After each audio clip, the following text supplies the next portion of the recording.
Welcome to the Benzino Podcast, where we're calling a spade. Great to be here with you guys today. Caitlin Clark Kent. After being away from the game for nearly 9 months, away from competitive action for nearly 9 months, Caitlin Clark comes back and wins FIBA qualifier MVP.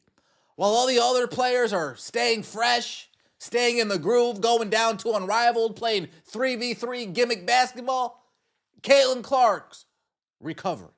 Caitlin Clark's working on her craft. Caitlin Clark's getting better. What rust? Exactly. What rust? And folks, we have a verbal agreement. It's been reported that the WNBA and the players have met in the middle. Details to come out soon, but it's looking like we're having a 2026 season. Today is a good day. If only we won the World Baseball Classic. Let's get right into it, shall we? Please like the video, let me know your thoughts in the comments section below, and subscribe to the channel. That would mean so much to me. It's official. Caitlin Clark is your Tissot MVP. Her first action, her first competitive action in over 8 months. In over 8 months, the first time she hits the floor in games that mean something, Caitlin Clark outperforms the rest of the team. Caitlin Clark shows her value in comparison to the rest of the team. Night and day, heads and shoulders above all else. You love to see it. The difference of the game when Caitlin Clark was on the floor and off the floor stood out like a sore thumb.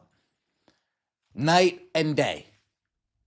The offense, much better when Caitlin Clark was in.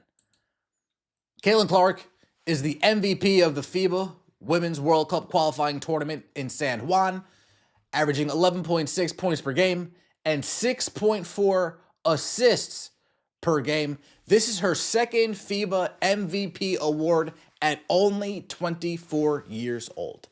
Her second MVP award already. Oh, FIBA women's they love some Caitlin Clark. Unlike the bitter WNBA, international, they understand what she is. They know what it is. You got to market yourself some CC. You got to love yourself some CC. You can't just push against what is inevitable. You can only fight the tide for so long until you start drowning. Shout out to Caitlin Clark.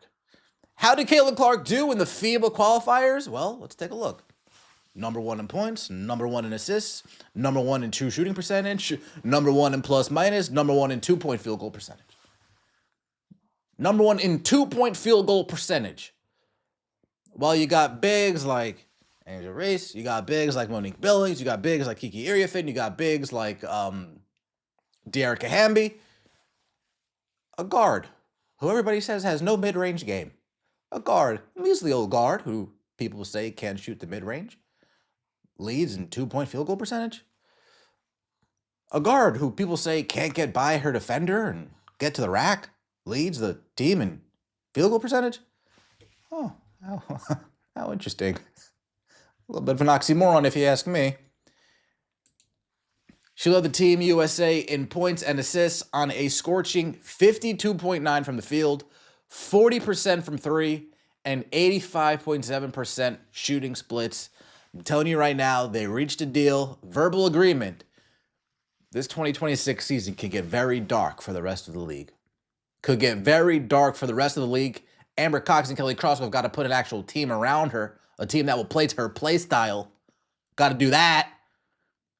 Can't bring in some old veterans who think that they're going to go for the MVP this year. We got to bring in some role players that know their role. Shout out to The Rock. Know your role and shut your mouth. That's what we need.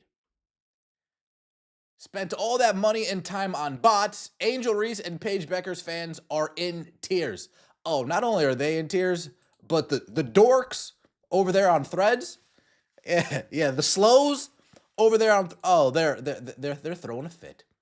FIBA ought to be ashamed.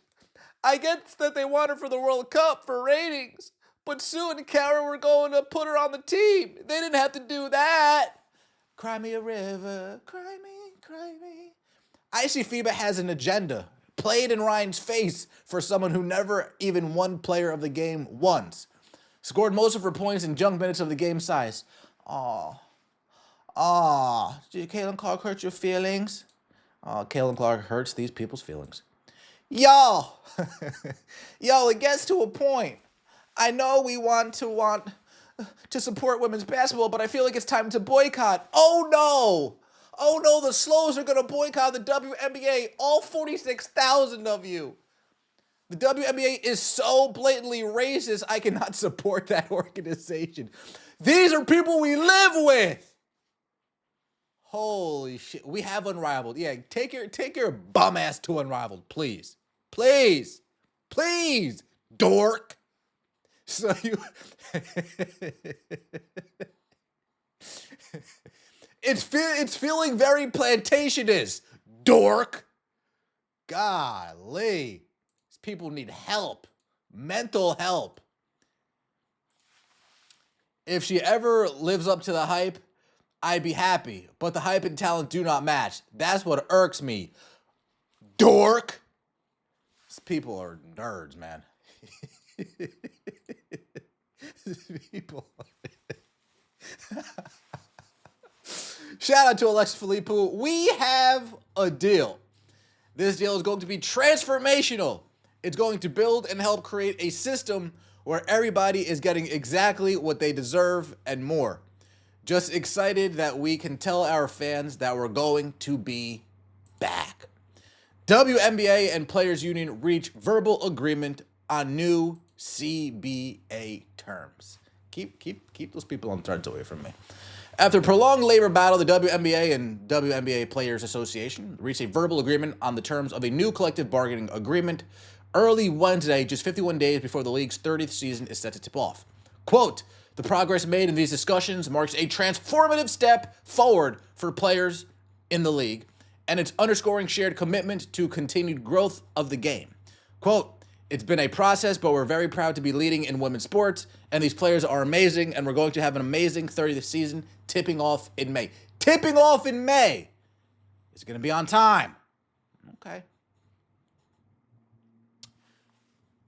Engelbert and Executive Director Terry Carmichael Jackson, and 4 members of the Players Association Executive Committee, President Nneka Ogwumike, Vice Presidents Breanna Stewart and Alicia Clark, and Treasurer Breanna Turner, shared the news with reporters in the lobby of the Langham Hotel in Midtown Manhattan.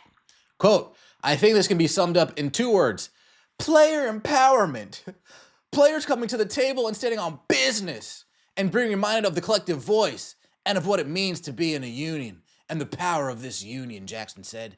They never forgot it, and they have taken it, like they always do, to the next level. Both sides declined to share details of the agreement. A formal term sheet still needs to be finalized, and the agreement is pending ratification by the Players and WNBA Board of Governors. The exact proceeding for the rest of the offseason calendar were not announced, although the league must still hold a 2-team expansion draft and free agency for more than 100 players once the deal is ratified, which could take several weeks. The college draft is scheduled in April 13th.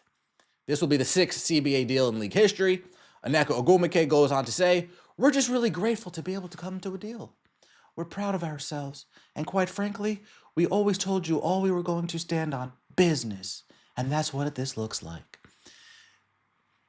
So if you guys so 26% means standing on business. Just in case you guys are just joining us, in case you haven't followed along, 26% is standing on business. 26% rev share. You think they got 26% rev share? We'll see what standing on business looks like. But a deal's done. Verbally. Let's hope so. Quote, this deal is going to be transformational. It's going to build and help create a system where everybody's getting exactly what they deserve. And more from on the court and off the court aspects. Just excited that we can tell our fans that we're going to be back. Growth in salary cap, increases average compensation beyond $500,000, raise the professional standard across facilities, staffing and support, and strengthens housing, retirement, and other benefits. What we This is Alicia Clark. What we just accomplished is going to change the lives of so many players, Clark said. We got you the best houses that they're going to pay for. And speaking from experience, players like me are going to be the ones that I think feel it the most. Yeah, the players on their way out. Yeah, yeah, that's why it's taking so long. That's why it's been taking so long, because old players like you were holding up the process. And that's what I think we're all super proud of, because that's what we set out from the beginning, was making sure every player felt a change in the CBA, and that's exactly what happened. Engelbert called the deal a fair win-win for all, while Jackson added, Kathy and her team understood that the players' wins were the league's wins, and that our stories and success are shared stories of success, period. Let me know your thoughts in the comment section below. Like the video and subscribe to the channel. That would mean so much to me. See you next time, and as always, take it easy.